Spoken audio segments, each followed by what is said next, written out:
Hey, so people have been telling us that you can't vote third party this year because it's extra bad because of Donald Trump. And I've been saying the exact opposite. I've been saying that this is the time to vote third party because we've never had a more horrible Democratic nominee. Right now, the Democratic president is pushing the TPP. Right now. What's the point? So there needs to be, there's no way right now, you've heard me say this, there's no way to vote against Goldman Sachs if you vote for the two major parties. There's no way to vote against Halliburton or Raytheon or more war. There's no way to vote against more fracking or the fossil fuel industry. There's no, the banks are going to crash again. And World War III doesn't look like it's far away with these current neoliberals or corporatists. So, I said that this is the year to do it because if people are like, but Trump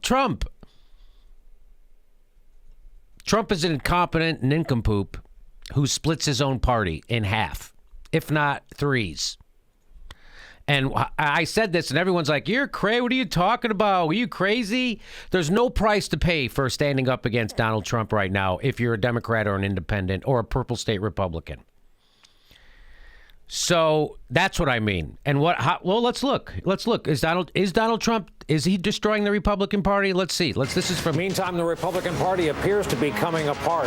The Speaker of the House today all but admitted the presidential race could be over, and the duty of House members may be to save the House. That's Brian Tiny Hands Williams. Huh? Oh, maybe that's just the only. Who knows? Maybe that's just it. There's nothing else, right? Chuck Todd said tonight Republicans may be staring at a total collapse of the party by Election Day.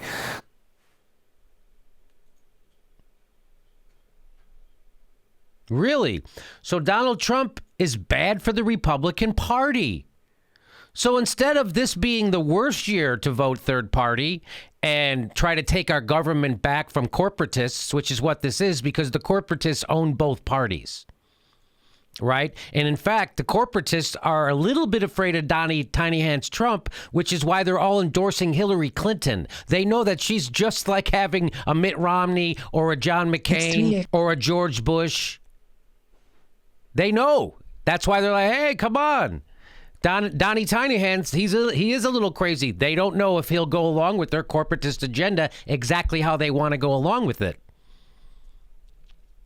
Plus, he makes getting their agenda harder to implement because he puts such an ugly face on their policies. So like when Barack Obama wants to throw you in jail for exposing war crimes, he does it on December 31st. He does it on New Year's Eve. He signs the NDAA, which repeals the Magna Carta, habeas corpus, which is kind of the linchpin of democracy. So he does it in secret. He does it on New Year's Eve at night when nobody's watching. And now if you pose a threat to the corporatist government, they will put you in a military prison forever. Yeah, that's right. They ups hundreds of years of law in the United States. Now a military can take a citizen, put him in a military prison, never charge him. Right now. So if Donald Trump wanted to do that, like he wanted to put Hillary Clinton in jail, everybody goes, that's horrible. You can't put your... Yeah, because he puts such a stupid, ugly face on his horrible policies. Whereas people like Barack Obama and Hillary Clinton, they put a nice face on horrible policies. Let's keep going. Really? Donald Trump? Really, Jimmy? You're wrong. All the Republicans will get behind Trump. All of them. Where do we go now? I said last night that what you're watching is the bottom fallout of the GOP. And that's very much, I think, what it looks like when Speaker Ryan says he will no longer defend Donald Trump. But I think the pressure, not just from their voters, not just the political pressure, but the human pressure, the pressure from the women in their lives, from their sons, from their daughters, to not stand by a man clearly void of character. So this is what I'm talking about. Like, this is before the election. After the election, he's not going to become any better of a guy. He'll be even a worse of a human being. By the way, Donald Trump is never going to be president, so we'll never know. He's not going to be president. So we don't have to worry about this, and we'll never know. But here it is. Proof of what we were saying. It's never a wrong time to do the right thing. It's never a wrong time to stand up against corporatists. It's never a wrong time to try to take your government back away from neoliberals. It's never a bad time to stand up against war. It's never a bad time to stand against the fossil fuel industry. It's never a bad time to stand for regulation of Wall Street. It's never a bad time. It's time to do it now. Because Occupy Wall Street scared the hell out of the establishment so much. That's why we have military police. That's why we have habeas corpus repealed. That's why we have military prisons for citizens now. Why do you think they passed that? Why do you think they passed Section 1021 of the NDAA? Why do you think they passed that, saying that the government, all they have to do is say you're a terrorist? By the way, remember, if you're a protester now in America, you're a low-level terrorist. That's the Department of Homeland Security has already said that protesters are considered low-level terrorists. So if you're a protester, if you're at Occupy Wall Street, if you're at DAPL, or if you're protesting anything, if you're at Democracy Spring and you get arrested, you can be considered, if you're actually a threat, like if you're going to expose the government committing war crimes or something, all they have to do is say, hey, that person's a terrorist, put him in a military prison forever. Right now they could do that. And why do you think they passed that law? So they wouldn't use it? Do you think they passed that law because they don't ever want to use it? Or because they know the revolution's coming? And this is proof that I was right, that the time to do it is now, because the Republican Party, Donald Trump, implodes them. He splits them. Let's keep going. Oh, by the way, that was Nicole Wallace. And what she's saying is not only from politicians, but these Republicans are getting pressure from human beings in their life, like their children. They have daughters that are going to be putting pressure. This is bigger than just politics. That's what she's saying. And that's what I've said. At some point, Christians will have to distance themselves if they ever want to be able to wag their finger and tell their kids not to have sex. They're going to have to distance themselves from tiny hands Trump. At some point. Here's Rick Tyler. He was working for Ted Cruz. Republican insider, worked for Ted Cruz in the primary. Here we go. Here's what he has to say. Not just anti-Hillary. I think this same group intends to try to split the Republican Party. And what you're doing, you're actually... This group, he means the people who support Trump. These people want to split the Republican Party. That's what he's saying. Literally seeing it right now. All the people who peeled off of Donald Trump over the weekend, that represents one side of the party. It's the establishments. It's a lot of conservatives like me, and against the Breitbart wing of the party. And they intend to organize, and they intend to be the most influential. And the Breitbart wing of the party includes a lot of people at Fox News, by the way. So this is a big split. It's just not the Breitbart wing. It's Roger Ailes. It's Sean Hannity. Who else at Fox News is going along with them? I'm going to guess Bill O'Reilly. So this is a big split. Part of the GOP. I think they will go around the country and try to win over county committees, state committees, and then ultimately the RNC. And so they're going to try to organize top down. And I think what you're witnessing is really historic. It will be the split of the Republican Party.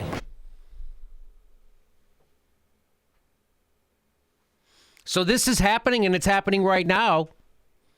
Even with Trump, even with them knowing he's going to lose the election, the Trump faction is still going to try to split the party, according to Rick Tyler.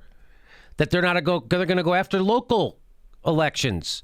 That there's now a movement inside the Republican Party that is the Trump wing, the Breitbart wing, as he called it, that are going to go against the establishment wing. He just said it. Okay, here's one more. Let's go to Steve Schmidt. The party's just in unprecedentedly bad shape. Unprecedentedly bad shape. Unprecedentedly bad shape. This is a guy who worked with Sarah Palin. Unprecedentedly bad shape. Republican Party, its presidential campaign imploded. I mean, what Mike Murphy said was Donald Trump was politically dead coming into this. Politically dead. So there's one more. Let's just. Am I patting myself a little too hard on the back here? I mean, you're definitely not the only person who suspected that Trump's presence would create chaos. He seems to do that wherever he goes, no matter what. And it's right. So how would this? So Hank, let you play the role of the other person. I've been doing that my whole life. All right, the person who's against me voting third party. You take that position. So now you're somebody like that. Well, role play. Well, role play. All right. I'll be me, and you'll be the other person. Okay, I like it. All right. I'm ready. So I think we should vote third party now because Trump is weak, and he'll split their party, and they won't be able to. And so this is the time. This is the time because we can help break up the Republican Party, and we can move forward progressive agendas, and we could maybe get progressives into a third party, or we get the neoliberals out of the Democratic Party. But either way, it's time to make a change this election because of such an ineffective scatterbrain leader who breaks up their party. What do you say to that? Well, isn't there a chance that a Trump presidency could cause more harm than a Hillary presidency? Yes, there is that chance.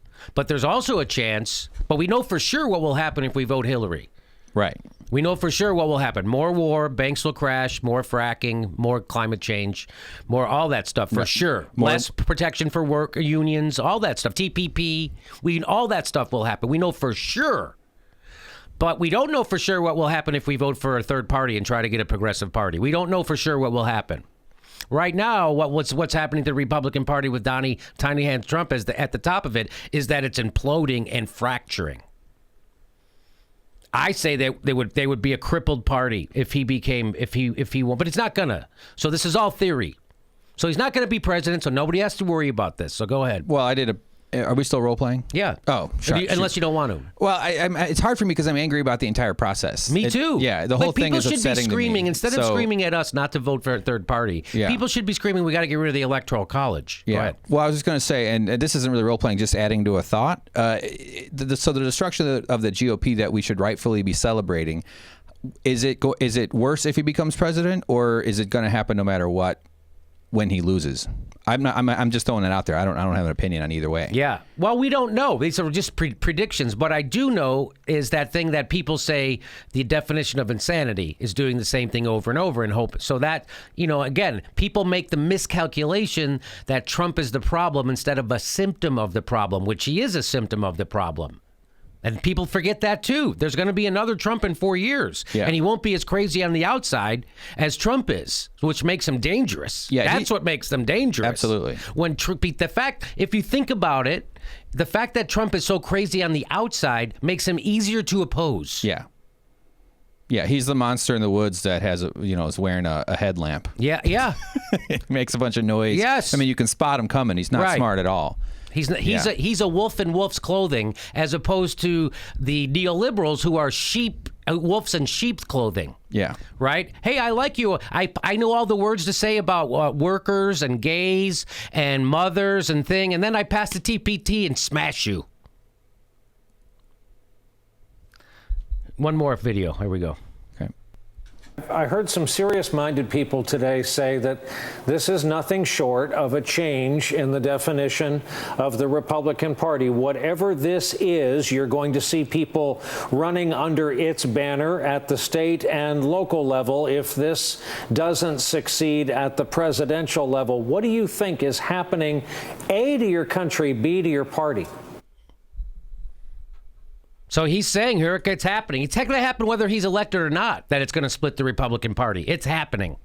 Whether it happens or not. Here's Michael Steele, the former RNC chairman. That's what he tweeted out. And it said GOP at this moment.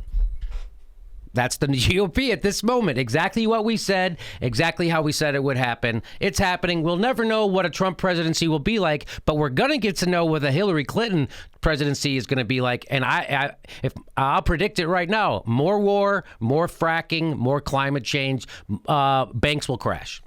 Okay, so it's good to see GOP completely screwed up, and the progressive is missing their moment. Progressive movement. No. Imagine if Bernie was running. Imagine if he would have taken Jill Stein's advice or her offer. Imagine. Imagine we'd have a real program. We could have changed our country. We missed our opportunity, and now we have to go organize and get in the streets and get thrown in military prisons forever.